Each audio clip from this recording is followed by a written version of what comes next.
Let me put my conclusions right up front so you know where I'm coming from, besides Linden, New Jersey, a long time ago. I live in Fredericton, New Brunswick, now for 35 years. First, the evidence is overwhelming. Planet Earth is being visited by intelligently controlled extraterrestrial spacecraft. In other words, some, underlined 18 times, some UFOs are alien spacecraft. Most are not. I don't care about them. Second, we're the subject of flying saucers, and I prefer flying saucers to UFOs because all flying saucers are UFOs, very few UFOs are flying saucers. All great-grandfathers are men. Not all men are great-grandfathers. I happen to be one, incidentally, so I'm the great-grandfather of ufology. The second conclusion is that we're dealing with a cosmic Watergate. In other words, some few people in government know what's going on. Not many. You don't keep secrets by telling everybody. That's not how. I worked under security for 14 years in the States, and there are a lot of secrets, and you don't get access to all of them. And we'll mention a few as we go along. Anybody who works for the NSA in the past here? I wonder if they'd own up in public. I shouldn't even ask the question. No such agency. NSA, you know. Oh, there's somebody back there. Okay. Waved their hand anyway. The third conclusion is that there are no good arguments against the first two conclusions. And the fourth is we're dealing with the biggest story of the millennium. Visits to planet Earth by alien spacecraft, successful cover-up of the best data, bodies, and wreckage since at least 1947, let's say. We don't know how far back the truth goes. Okay, now, question of evidence. This is the largest study ever done for the United States Air Force. Project Blue Book Special Report 14, the work done at Battelle Memorial Institute in Columbus, Ohio. The report wasn't distributed at the time, 1955. Instead, a press release was put out in which the Secretary of the Air Force lied. I know that's hard to believe, but a government official lying? It happened. And why do I say that? On the basis, this is what he said in the press release. I'm not making this up. On the basis of this study, we believe that no objects such as those popularly described as flying saucers have overflown the United States. I feel certain that even the unknown 3% could have been explained as conventional phenomena or illusions if more complete observational data had been obtained. Yeah, the only trouble with that is that it's total nonsense. Why do I say that? Here's the breakdown of the cases. You'll notice the bottom category, the unknowns. They're the only ones we're interested in. 21.5%. Nobody I know ever rounded off 3 as 21.5. You'll notice the next to the last category, insufficient information. That was the other part of what he said. If more complete observational data had been available, by definition, if there wasn't enough information, it was not listed as an unknown. I'll give this report for getting me started to be heavily involved in ufology. I had found it at the University of California, Berkeley Library. I'd read 10 books before this. None of them had mentioned it. So it came as quite a surprise. And then, because I'm a data hound, I looked through the report, and I look at what the Secretary of the Air Force said, and I say, I don't like being lied to by an official at that level. That pushed me to join APRO and NICAP, the two big old organizations, no longer around. I'm still around, but they're not. And it was, you know, dinner table conversation, not dinner table, but work, lunch table at the office with other scientists. And I joined those organizations, and I finally decided I wanted to go public. Grant mentioned Frank Edwards. I had moved to Indianapolis. I was on a 3 years here, 3 years there, 3 years someplace else. There's no security in being a nuclear physicist, I'll tell you that. I got to know Frank, and just before I moved to Pittsburgh, Pennsylvania to work for Westinghouse Astronuclear after yet another program had been canceled. I think I've set a record for working on canceled government-sponsored R&D programs. Frank gave me a copy of his book. I called him and said, Frank, you know everybody, which he did, and here I am in Pittsburgh. Give me some names of people. I want to go public. He gave me a bunch of names. I get a kick out of one was the director of a great show called Contact, of all things, on KDKA Pittsburgh, one of the big stations in the country. A talk show. I thought, being a Westinghouse nuclear physicist, I'd be welcomed on the show because Pittsburgh is very much a Westinghouse town. And it was, don't call us, we'll call you. Less than a month later, they called me at 6:30. Could I do the 7 o'clock show, please? Somebody had canceled. And I've often wondered, how many guys did they call before they finally found somebody? I lived near the station, so I went on. Somebody at work heard me. That's how I did my first lecture, in somebody's living room. I went on from there to do the program and several other lectures. Happened to ride to work one of 2 days with somebody whose husband was the dean at Carnegie University, Carnegie Tech. I said, I'd like to speak there. Have you talked to the dean? No, I talked to Dr. So-and-so. He wasn't interested. Why don't you talk to the dean, Stan? He's my husband. He's heard you on the radio. I called. We booked the talk. He asked me how much that I want. I knew it was a daytime talk. I'd have to take time off work. So I said, how about $100? I figured he'd knock me down to 50. He bought me for 100. Then he told me what he was paying the other speakers in the series, 1,200, 1,500, 1,700. The talk went very well. He wrote the agent through whom he had booked the other speakers, and they booked me at the Engineering Society of Detroit. Now, I drive Japanese cars pretty much, but I still respect the members of the Engineering Society of Detroit. $300 in expenses. They were sold out 3 weeks in advance for 1,008 people for dinner and a talk. And there wasn't one negative question. Now, I couldn't help but respond to that. So that got me rolling. I was a ufologist. People say, why'd you decide to leave industry? I didn't decide. I had a family to support. So then it was, let's get the facts, let's get the data, let's get the lectures, let's keep on. People say, when are you going to retire? I say, why should I retire? I like my boss. That's me. They also did a quality evaluation here. Quality is important. You'll notice that 35% of the best cases could not be explained. Only 18% of the poor ones. And yet you will get people saying, well, Dr. Donald Menzel said, all witnesses, sightings that can't be explained, are poor observers. Nonsense. Plain, pure nonsense. Here's 2 other sources of information for people who say there isn't any data. The UFO evidence on the left put out by NICAP, data on thousands of cases, 18% couldn't be explained. On the right, one everybody should be interested in, Symposium on UFOs. The Congress of the United States, Committee on Science and Astronautics, held hearings. 6 scientists testified in person, 6 more of us in writing only. I was one of the latter group of 6.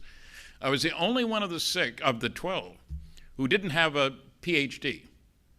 And I'm the only one who's still alive, too, because I was the youngest guy, I think. The best paper by Dr. James E. McDonnell, a professor of physics, University of Arizona, talked to over 500 witnesses. 41 of the best cases are in this report. Next time somebody tells you, and I have a few copies at my table, that there aren't any good cases, tell them to look at Jim's work. Fine investigator. And then the University of Colorado study, and everybody says, well, didn't they show there was nothing to flying saucers? Well, Dr. Condon claimed that. But if you look at the report and you listen to the findings of a special UFO subcommittee of the American Institute of Aeronautics and Astronautics, and I was not a member of the committee, they wouldn't let me on it because even though I'm a member of the AIA, I had reached a conclusion after 11 years of study. That's not surprising, is it? Anyway, they found that any phenomena with 30% of the cases investigated that couldn't be explained is certainly worthy of further investigation. 30%. What percentage of isotopes are fissionable? 1%. Can we build atomic bombs and nuclear reactors? Of course. Who cares about the other 99%? So even the Condon report, 965 pages. And I was given my first copy by KDKA Pittsburgh, the station on which I had done my first radio show. And there's Dr. J. Allen Hynek's book. He was the Air Force scientific consultant for 21 years. He lists 70 cases that couldn't be explained. Very conservative man, the same age as my father. Used to chide him about that a little bit. But at least he had the sense to come out and say, hey, there's something worth studying here. He set up the Center for UFO Studies. Funny how the astronomers never talk about Dr. Hynek's book. Kind of interesting. Now, this monstrosity is an early model of the engine of a nuclear-powered aircraft. You look to the lower left, you'll see two jet engines. There's a reactor in the middle of the cylinder on top. This is about 1955, 56. I worked on this program for 3 years. Now, you heard about secrecy. There are a lot of things that go on that we just don't know about. When I worked for General Electric Aircraft Nuclear Propulsion Department, in 1958, our budget near Cincinnati was $100 million. 3,500 people worked there, of whom 1,100 were engineers and scientists. This was not 6 professors and 20 grad students. I saw the handwriting on the wall. I get out after 3 years, and it was canceled 16 months after I left. Crazy world. Now, what a flight vehicle would look like is like that. 2 jet engines and a reactor in the middle in that cylinder. It would have the nice advantage of having unlimited range. You could fly for thousands of hours. Most airplanes can't fly for very long, so it would be neat to have such a system. The program was canceled. They all are. Here's a nuclear-powered ramjet. The idea here was to carry it aloft to the B-52, and it would deliver an A-bomb any place in the world. We're good at building things to bomb people with. Then we come to the fission rocket. You'll see a man in the middle there that to give you an idea of the size of these things. There were several different programs. We didn't just talk about them. I worked for Westinghouse on this. The idea is very cold liquid hydrogen comes into the reactor, goes down around, gets heated in the reactor, comes out at 4,000 degrees. Well, you'll see one. I'll show you. There's the one I worked on at Westinghouse. Power level was only 1,100 megawatts. The power level of Hoover Dam is 2,000 megawatts. It's a lot larger than this. This is real. This is not science fiction. The big one was Phoebus. Los Alamos built it. About this big, 4,400 megawatts. Twice the power, a little more than twice the power of Hoover Dam. This was successfully operated, before the program was canceled, of course, in the late 60s. So next time somebody tells you you can't get here from there, well, if you're stuck with chemical engines, that's true. But we're not stuck with chemical engines. This was operated successfully. High point of my professional life before they canceled the program and I was out of a job. But what's really exciting, this is one in operation. Area 51 is behind that mountain. This is out at the nuclear test site. You don't want to be close when these things are running. They're quite radioactive. Those are tanks of liquid hydrogen. The exhaust, these are upward firing systems. It's a lot easier to do that way. This is real. The nuclear test site outside Las Vegas. Now, the real big guy on the block is nuclear fusion. You're all dependent, all of us, on nuclear fusion. That's what makes the energy in the sun. And in every other of the 200 billion stars in the galaxy and in the billions of other galaxies. Nuclear fusion. We have joined the exclusive club. Probably the last ones to join. People on this planet. You've heard about nuclear fusion, H-bombs. Those are fusion devices. We have built them, we have tested them, we have exploded them. Lots of them. The idea of these, don't worry about these being equations. If you look at the top line, that's helium-3 and D for heavy hydrogen deuterium. It gives you helium-4 and a proton, I can't even see with my glasses. The big thing is that 18.3 MeV, million electron volts. Now, normal chemical reactions, you light a match, you run an engine on gasoline and oxygen, et cetera. It's a few electron volts, under 20 per reaction. Each fusion reaction, 18 million electron volts. We're not playing games here. Well, wait, I want to make a point here.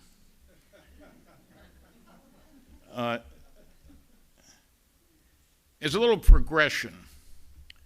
In 1944, a big bomb was a 10-ton blockbuster. Released the energy of 10 tons of dynamite.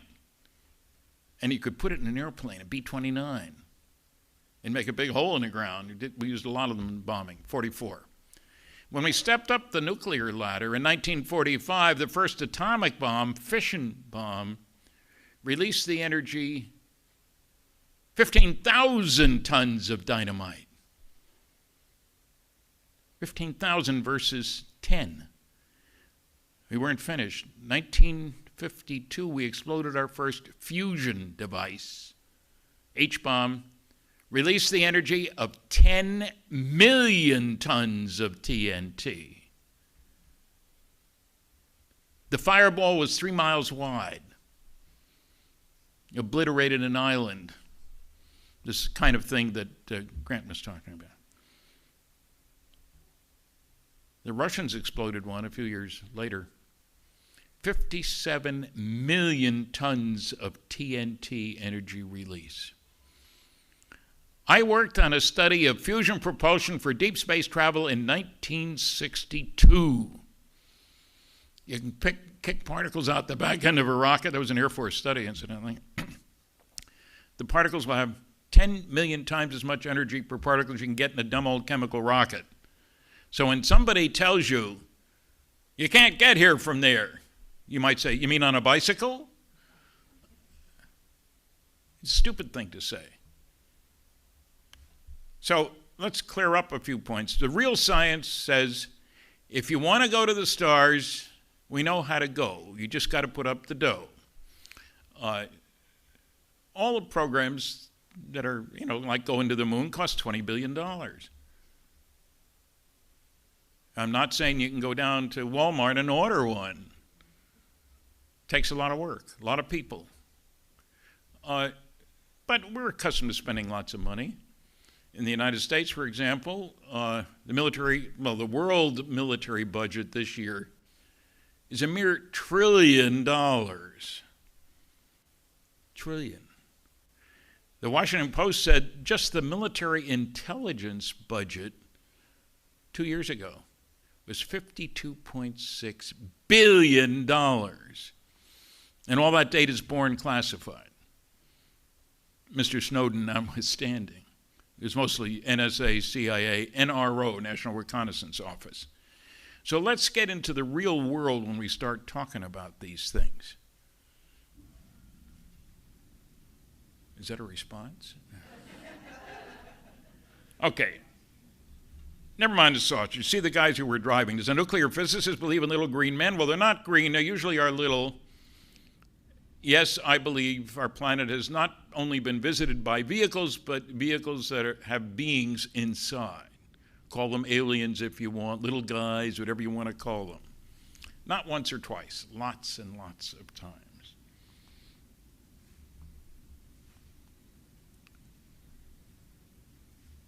Wait a minute. Well, okay. Physical trace cases. I better mention these while I'm at it. How come they've never landed? I've had people ask me that. I said they're landing all the time. Ted Phillips in Missouri has collected more than 4,000 physical trace cases from 80 countries in which people see craft on the ground 1/6 of the time accompanied by beings, for want of a better term. It gets dull. You read a few hundred of these cases, and the same thing keeps happening all over the world. Oh, the New York Times doesn't cover it, or the Washington Post, but it still keeps happening. Read the MUFON Journal. This is a case in Delphos, Kansas. I got involved. This is one of Ted's cases. Ronnie Johnson, age 16, was finishing his chores for the evening, looks up, there's this saucer sitting over the ground there. He's paralyzed, can't move. His dog is too. And then this thing takes off. He dashes in the house, tells his folks, they go out, they see it leave. They call the sheriff. Next day he comes out, checks for radiation. That's all everybody worries about. Well, wasn't radioactive. Ted sent me samples of the soil from the ring that was affected. That's on the right, and from nearby soil on the left. You'll notice that sophisticated soil retention device there. I had somebody who said he wasn't going to believe anything I said because of that lousy paper plate. When I was at the University of Chicago, there was a Nobel Prize-winning physics experiment in which they used a coffee can to hold up an important piece of equipment. It happened to be just the right size. If they can use a coffee can, I can use a paper plate. Had good test run. The soil had too high a level of salts, if you will, to grow anything. For 2 years, it wouldn't grow anything. There are lots of cases like this. The famous Betty and Barney Hill case, the dog is not an alien, that's their dog. And incidentally, my first meeting with the two of them, the only one with Barney, was because that television station, radio station, KDKA, called me and said they were coming to town, told me where they were staying, which is very unusual. And I called and we had dinner together. Barney died less than 6 months later. I was very favorably impressed with them, and I was in Betty's house after that a number of times. And Betty's niece, Kathleen Marden, and I have worked on a couple of books together. We're talking about another one. I was very impressed with the Hills. She was a social worker, incidentally. Barney was on the Governor's Civil Rights Commission. Very special people. One of the important things about that case is Betty, this was done under hypnosis. They only remembered seeing a saucer, and there was a 2-hour missing time period. And they developed physical symptoms. Barney developed ulcers and so forth, and his doctor says, Barney, I can't do anything more for you. I think you ought to see a psychiatrist. Well, people thought that ulcers were triggered by psychiatric input, if you will. So he winds up with Dr. Benjamin Simon, who just happens to be the world's top expert on what today we call PTSD. Harvard psychiatrist, ran a hospital with 3,000 beds for World War II veterans, shell-shock war veterans, they used to call it, PTSD. 3,000 beds. The Army made a movie, Let There Be Light, showing how Dr. Simon used hypnosis to get these people back to sort of normal living. You know, your buddy's head gets blown off next to you in battle. It's hard to handle that. Why him, not me, you know, etc. So Dr. Simon didn't know a darn thing about flying saucers, but he knew an awful lot of people who'd had traumatic experiences. And he has said in writing that the emotional intensity, as they each relived their experience separately, not together, they each had 10 sessions, and he had to stop one each because he thought the emotional intensity was too great. They were terror-stricken. Now here's a guy whose opinion is worth something on that. He worked with thousands of people who'd had traumatic experiences, every bit as great as those of his veterans. Betty, under hypnosis, relives how she's trying to get the leader to tell her where he's from. Great question. I know you're not from around here, she said. Understatement of the week. And instead of answering the question where you're from, he shows her a three-dimensional model, map, whatever you want to call it, points of light for stars and lines in between, occasional trade routes, that sort of thing. And she asked, well, where are you on the map? And he says, do you know where you are? Well, I don't know anything about astronomy. Well, how can I tell you where I'm from if you don't know where you're at? End of discussion. You know, I really don't know what went on in Dr. Simon's head when he's listening to this. What is this crazy, you know, a star map? But he did something very sensible. He asked if she could remember what it looked like. She said yes. He gives her a post-hypnotic suggestion. If and only if she can remember it accurately, please draw it later on. And she goes home, she draws it, she brings it in, and it's in the book, The Interrupted Journey by John Fuller. And, you know, base stars, occasional trade routes, who knows what this means? Well, a brilliant woman named Marjorie Fish did something nobody else had ever done. She built a bunch of, there's Marjorie. You can see how long ago the picture was taken. Notice my beard there, a little darker. And she was a sculptress. She made the model of what the alien looked like from Betty's description. And she went and visited Betty. She was a school teacher in Ohio. Betty lived in New Hampshire. Went and visited her, got more information. She wound up building more than 20 three-dimensional models. Looking like this. Her biggest one had 256 stars in it, each in its proper three-dimensional location.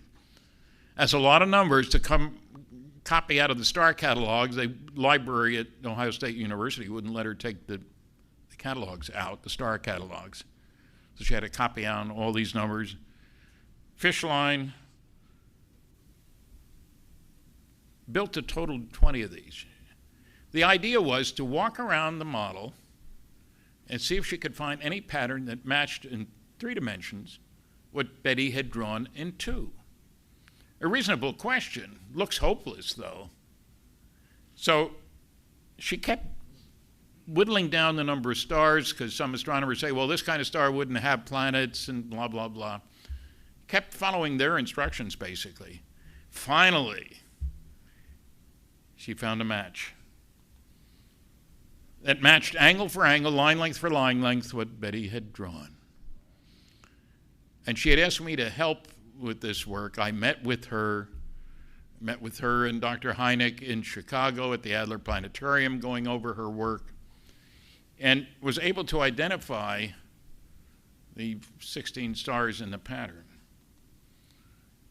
And the numbers have all changed a bit because we didn't have good data on the distance to the stars because nobody was going anywhere. The astronomers would say, hey, you can't get anywhere from here. So what difference does it make? You know the angle, you know where to look for a given star. Doesn't matter whether it's 30 light years or 50, but if you're trying to do what she was trying to do, it does matter a great deal.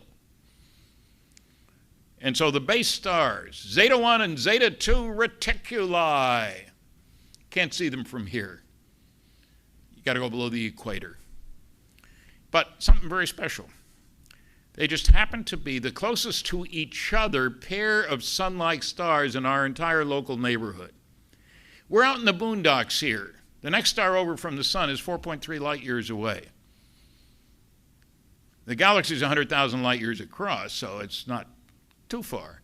But these two stars from each other are only an eighth of a light year apart. They're 30 times closer to each other than we are to the next star over. We're out in the boonies. These guys got next door neighbors. From planet around one looking at the other, you can see the other star all day long. You could learn quite a bit about the planets around it. And incidentally, there are about 2,000 stars within 55 light years of here. Don't let anybody ever try to pass off on you the nonsense that, oh, intergalactic travel would take too much energy. Who cares about between galaxies? Andromeda's 2 million light years away. Who cares? They're 39 light years from here. It seems reasonable to me that if you got a next door neighbor, it's going to push you toward having interstellar travel sooner than it pushes us. Doesn't that make sense? You go visit your grandparents if they live only 10 miles away much more often than if they live 1,000 miles away. Okay. I published the first article in that great journal Saga. Probably nobody remembers it. And then I convinced Astronomy Magazine to do an article, which they did. They got more response than anything they'd ever published. And they put together a 32-page full-color booklet with all the original article and the commentary and all that stuff. They sold 10,000 copies almost immediately. And then Carl Sagan, whose name was on the cover of this little 32-page booklet, he and I were classmates at the University of Chicago for 3 years. His lawyer threatened to sue them because his name was on the front. I mean, this had to do with UFOs. We can't have that. So they made me an offer I couldn't refuse, and I wound up with 16,000 copies of that booklet. And if I had any, I'd sell them to you, but they're long gone. It was a bestseller. There it is. And if you, I don't think you can read the print from, maybe you can, and see Carl's name in that list down below the Earth. Zeta Reticuli incident. So, not across the galaxy, not another galaxy, just down the street, around the corner. There's Buster, as Betty used to call him. Here's a book by Kathleen Martin and I. She's Betty's niece. And we go into the star map, the whole story. The first book came out in 1966. The Interrupted Journey by John Fuller was a bestseller. This came out within the last 10 years. And it takes the story forward from the mid-60s. The rest of Betty's life, the things that happened. She died just a few years ago.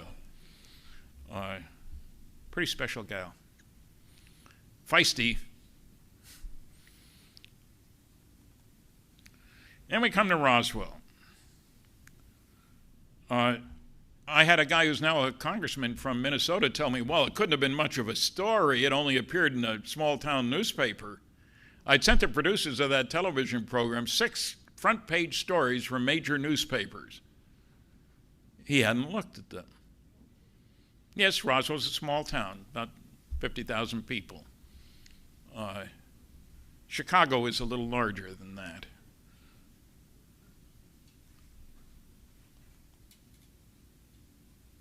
Now, I had a man from Australia tell me, Stan, what are you talking about? RAAF is Royal Australian Air Force. It's Roswell Army Airfield, darn it. I'll be there next week. They're having their annual UFO festival. When they had the 50th anniversary celebration, there were over 300 newsmen there from all over the world. They draw big crowds. It's not on the way to anywhere. If you're in Roswell, it's because you want to be there. But it's true. I mean, if it was in Albuquerque, well, everybody drives through Albuquerque going east-west, but not Roswell. They improved the highway going down there from the big highway. It's now 4 lanes because of all the people going to the museum.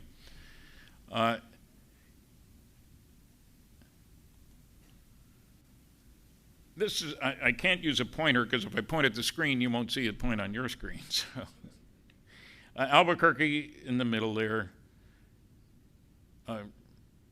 White Sands Missile Range in that yellow area was conducted there in that yellow area. Trinity site. You can take a tour, should you wish to do so. That's where we were firing and captured German V-2 rockets and all that sort of thing. And the reason that the stuff was done there is because there's nobody there. People want to go out to the crash site, and I recommend against it. There's no road. There are scorpions and rattlesnakes, hotter than heck. Your cell phone doesn't work very well. No 3A, no gas stations, nothing like that. And there's 10,000 square miles of land that looks exactly like the crash site. Now, I bill myself as the original civilian investigator of the Roswell incident, and I was. How did I find out? Well, I was giving a lecture at Louisiana State University, Baton Rouge, Louisiana, and I was brought to the local television station, CBS station, to do 3 interviews to promote the lecture that night at Louisiana State University. So I did the first 2. The third reporter was nowhere to be found. This is in 1978. And this is before everybody had a cell phone. And so the station manager, he's giving me coffee. He's looking at his watch. He knew the people who brought me to the station. He knew I had other things to do, and he didn't want to lose the interview. And out of the blue, he says, you know, the guy you ought to talk to is Jesse Marcel. Brilliant investigator that I am, I said, who's he? His answer changed my life. He said, oh, he handled wreckage of one of those saucers you're interested in when he was in the military. What? Where did that come from? You know, we hadn't been talking about anything like that. He wasn't joking. There were just the two of us there. Well, what do you know about him? Well, he lives in Homa. That didn't mean anything to me. I'd never been to Homa. I was later to talk to Jesse. He's a great guy. We're old ham radio buddies. You ought to talk to him. And I found out later Jesse hadn't told him anything. He'd seen the article in the newspaper in the New Orleans Times-Picayune, I think it's called. And back then, if you had a story about a veteran or somebody in the military, you'd often give his hometown. And the station manager had seen the article. And he was a ham radio guy, and they talked. And I asked him later, what did Jesse tell you? He didn't tell me anything. He said, I can't talk about that. But he had seen the newspaper article. So the next day from the airport, I called information. This Baton Rouge airport. Called information, got a number for Jesse Marcel, and talked to him. Mentioned Bill Allen, the guy at the television station. And he told me his story. And people say, well, why did he talk to you? He was one of the few people that couldn't deny his involvement. As I found out later, I didn't know at the time. His name was in newspapers around the world. His picture was in some newspapers. He couldn't say he had nothing to do with that. It turns out he was the intelligence officer for the 509th, the most elite military group in the entire world. Why do I say that? Because they're the guys who dropped the atomic bomb. The two on Japan, two more in Operation Crossroads. The only people in the world who had nuclear weapons. Hand-picked officers, hand-picked men. This wasn't a bunch of GIs sitting around with nothing better to do but to make up stories. One of the big critics said an anonymous PIO, public information officer, put out an unapproved story. Total nonsense. Walter Haut, the guy who put out the story, was in the first place a World War II bombardier, 20 missions over Japan. In second place, a darn good one. He was chosen to drop the instrument package over one of those tests in Operation Crossroads in 1946. And he was close to Colonel Blanchard, who was the base commander. And you'll hear somebody say, oh, he was a loose cannon. Well, that loose cannon got 4 more promotions and was a 4-star general and vice chief of staff of the Air Force when he died in the mid-60s of a heart attack while in his office at the Pentagon. You don't get those 4 promotions unless you've got something on the ball. And on the long way up, he had thousands of nuclear weapons under his control. Loose cannon? I don't think so. I talked to his first and second wife. I talked to his daughter and his 2 sons. I believe you ought to get firsthand testimony about such things.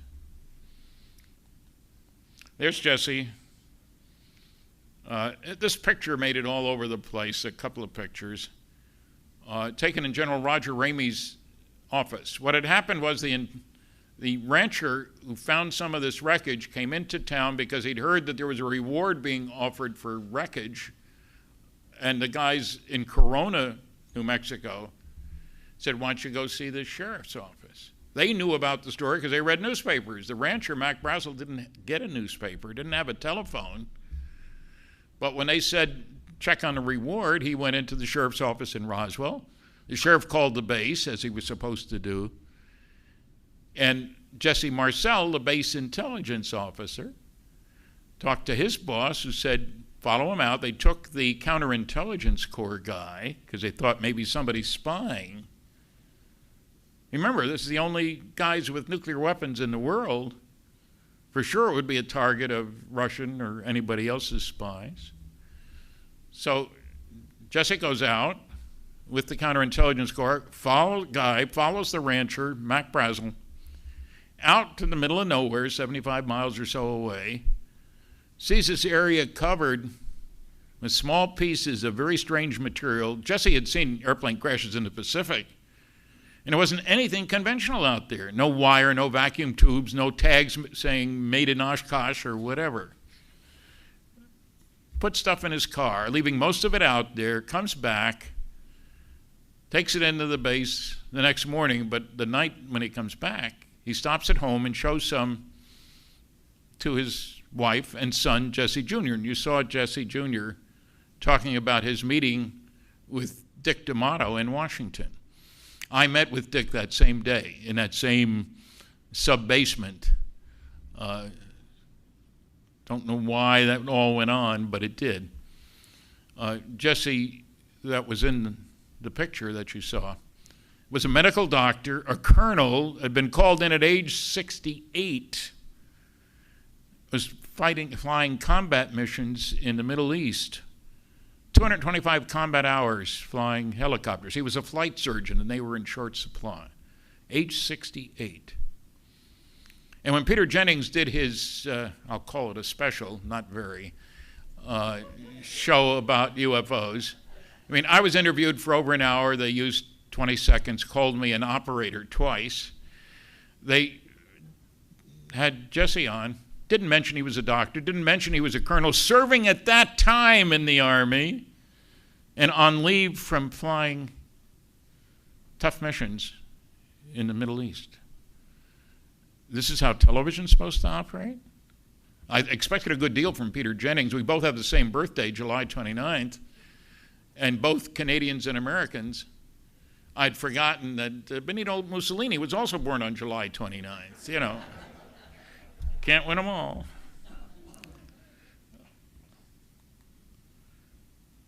It's taken in the same office that General Roger Ramey, head of the 8th Air Force. Colonel Blanchard reported to him, and Thomas Jefferson Dubose, his right-hand man, with the phony wreckage that they substituted for the stuff that Jesse had brought. He, under Colonel Blanchard, had told him to take this stuff to our headquarters in Texas, Fort Worth, Texas. And of course, he followed orders. And when he got there, they took his stuff, brought out this phony balloon wreckage.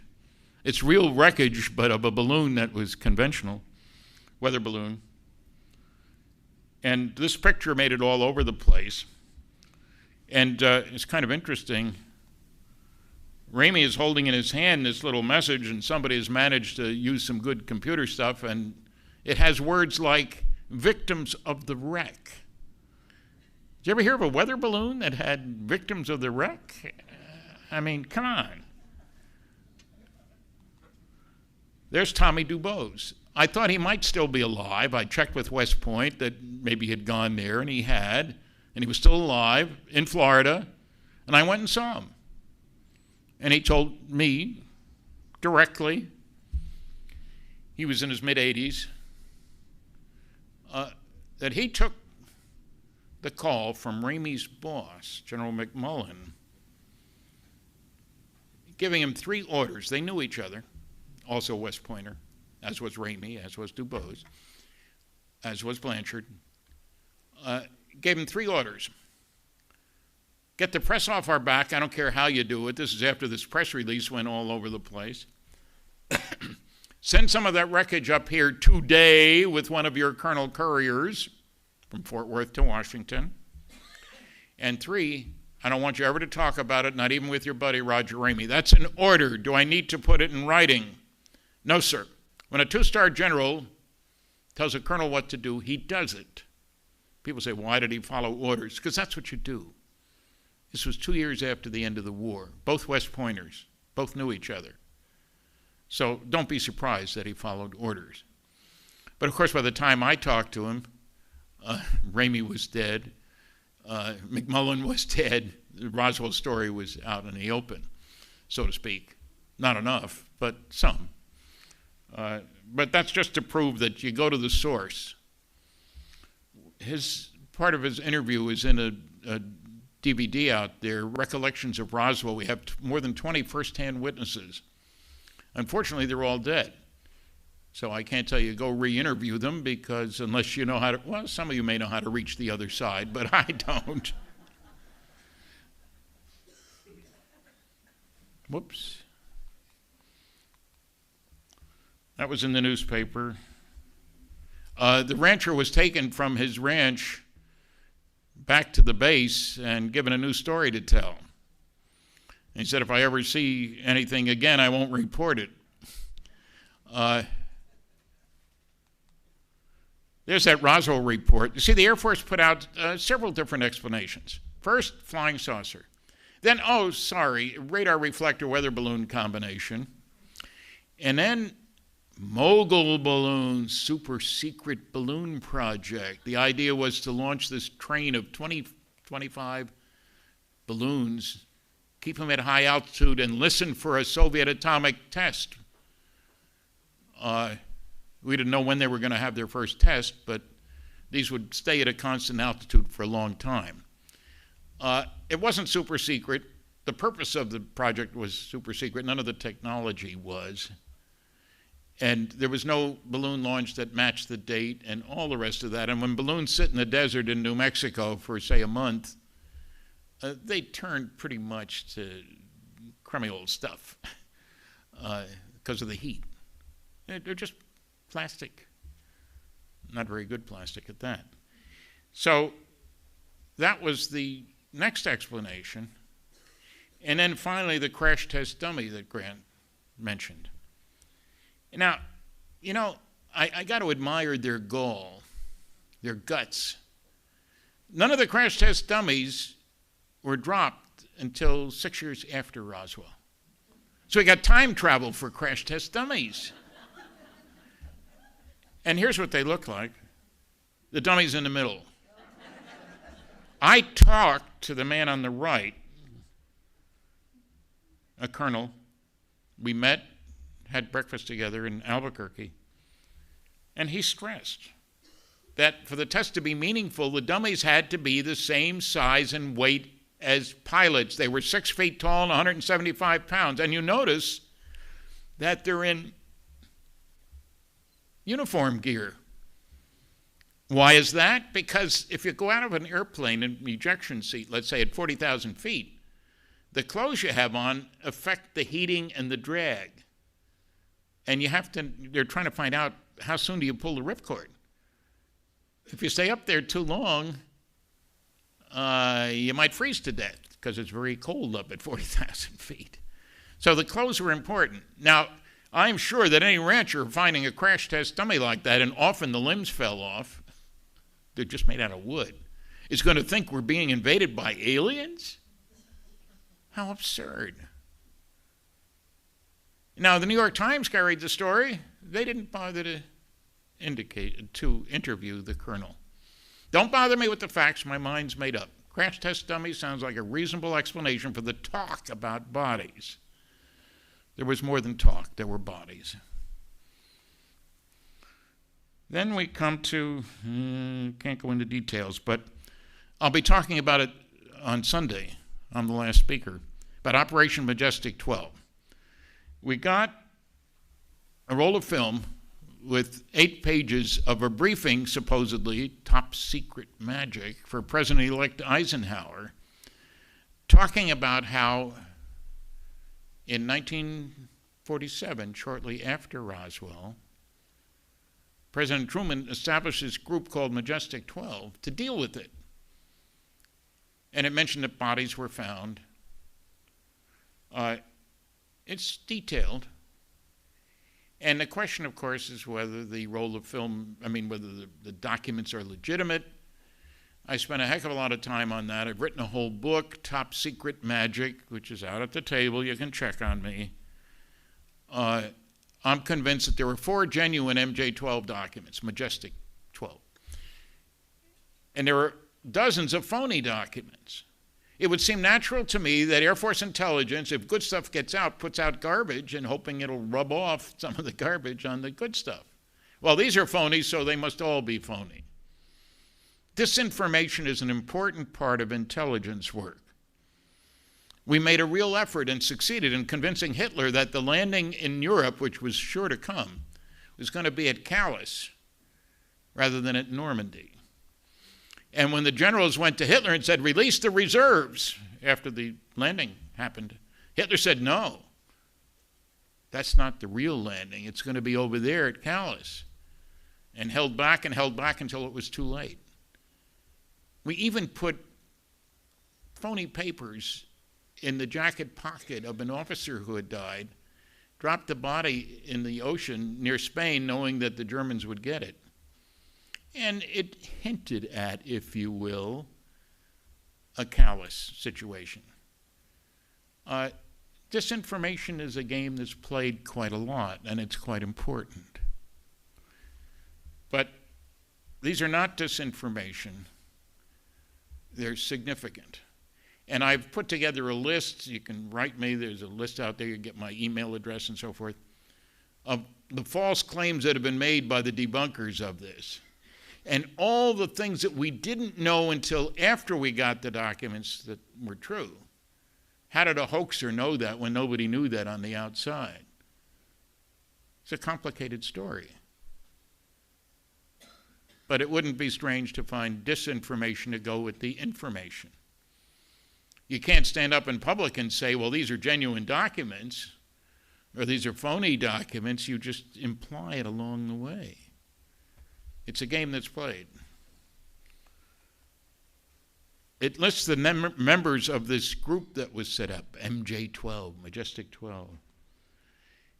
The most interesting name on this list, some of you will recognize some of the names: General Twining, James Forrestal, General Vandenberg.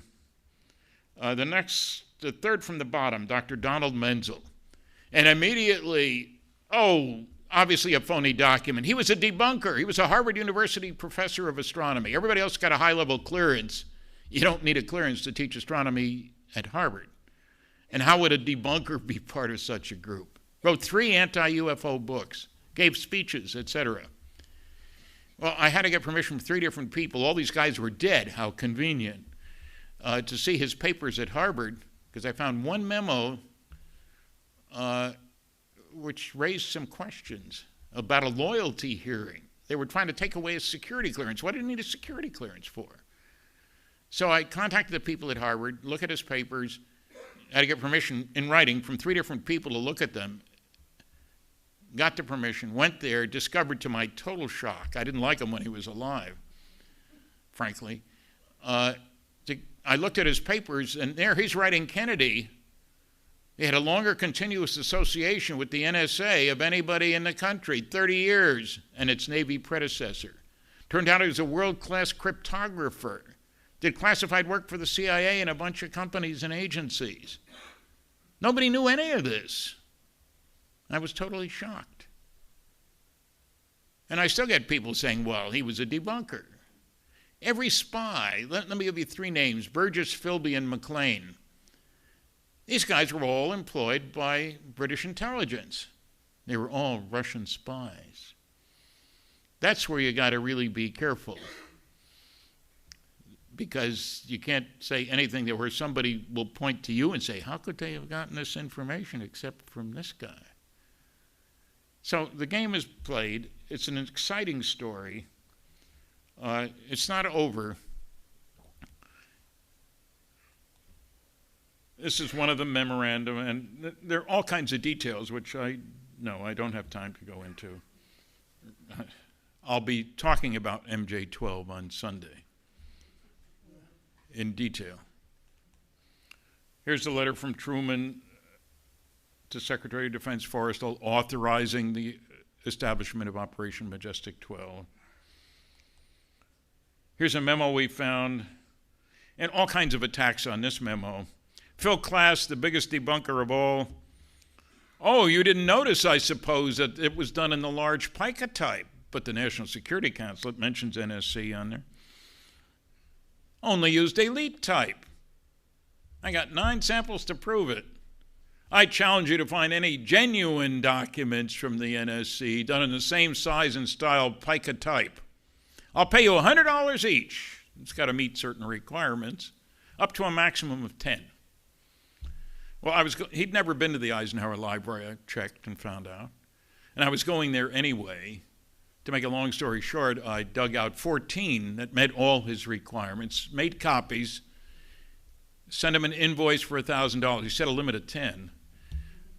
It's a shame, because I would have been a rich man. Anyway, sent him an invoice, and he paid me $1,000. Didn't tell anybody about paying me, told everybody about challenging me. And it surprises people. There's his check. Well, this is what I mean when you got to check firsthand. I went to the library, I dug out, it's easy to pick out pica from Elite. And he couldn't fight it. But it's typical of the intellectual bankruptcy of the pseudoscience of anti-ufology. Don't bother me with the facts, my mind's made up. But the public doesn't know, I'm not going to tell them. If you can't attack the data, attack the people. And do your research by proclamation, because investigation is too much trouble and nobody will know the difference anyway. So I come on strong with these guys. I've done debates on Coast to Coast radio. Dr. Michael Shermer, head of the Skeptic Society. It's a debunking society. It's not a skeptic society. I got 80% of the vote. Dr. Seth Shostak of the SETI Institute. SETI stands for Silly Effort to Investigate, S-E-T-I, based on a whole bunch of unscientific notions. Like aliens are stuck using our technology for sending radio signals. I don't use the slide rule anymore. Why would they be stuck with old technology? First long-distance radio, 1901. That's not very long ago. And besides, who are they sending a message to here? When we make contact, says some of the SETI people, they will then help us solve our problems. The nearest one might be as close as 1,000 light years. Hey out there, we got a problem. What can we do for you? 2,000 years later, we get the answer back. That's a real help. I'm not making this up. Here's my book, Top Secret Magic, M-A-J-I-C. And in case you're wondering, yes, there is a cover-up. Well, you can't prove that, Friedman. There's no cover-up. That's what people will tell me. Well, sure I can. Here's Jesse Marcel Jr.'s book. I wrote the foreword. There's my book about Roswell. I think I have some documents here. That's the DVD. You don't care about that. I'll show you some quick pictures just because it's a UFO lecture. Up in the middle at the top, this is Hawaii. I think what's behind it is an ionized air plasma related to a magneto-aerodynamic propulsion system similar to the electromagnetic submarine that was successfully operated a number of years ago.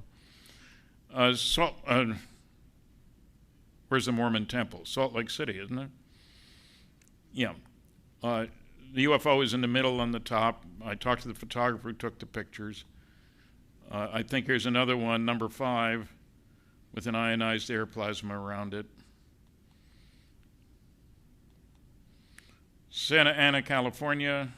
A guy who worked for the state of California took the pictures. This is McMinnville, Oregon.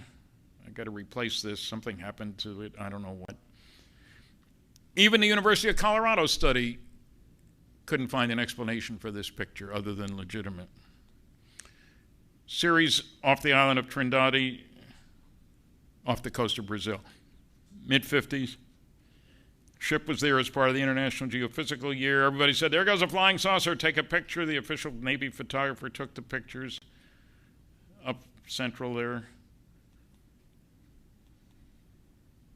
These were released to the public by the president of Brazil, incidentally. Oh, yeah. The cover-up. This is a CIA top secret Umbra UFO document. You can read, I think there are 8 words on this page that you can read. And don't say scrape off the black. They send you Xeroxes. There's nothing under there. I've got dozens of these. Here's another one. And what I thought I had but don't seem to have is an NSA top secret Umbra UFO document. I got 156 of them. They didn't use blackout because they heard, and they told me this, they heard from Mr. Class that I showed these documents, blacked out version of some of the documents on television, and didn't say that it was because of sources and methods, which of course I did say, but so they only used whiteout. I've got 156 pages of top secret Umbra NSA UFO documents on which you can read one sentence per page. And yet I get people saying, Stan, there's no cover-up. I say, can you read what's under the whiteout? Well, no, then there's a cover-up. That's pretty straightforward.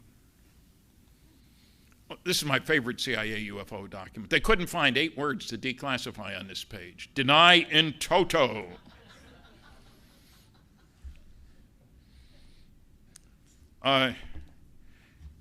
Orders were actually issued in 1952.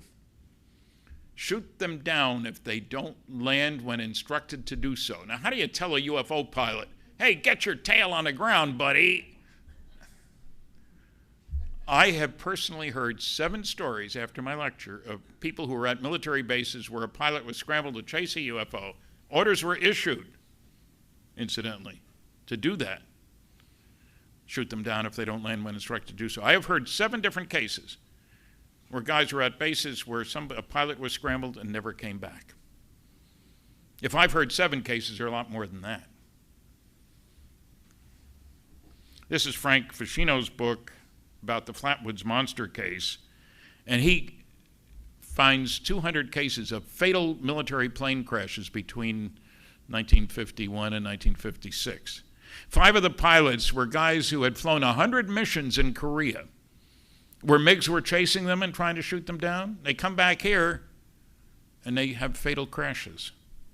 That's a little unusual. You've got to be a pretty good pilot to fly 100 missions when people are trying to shoot you down.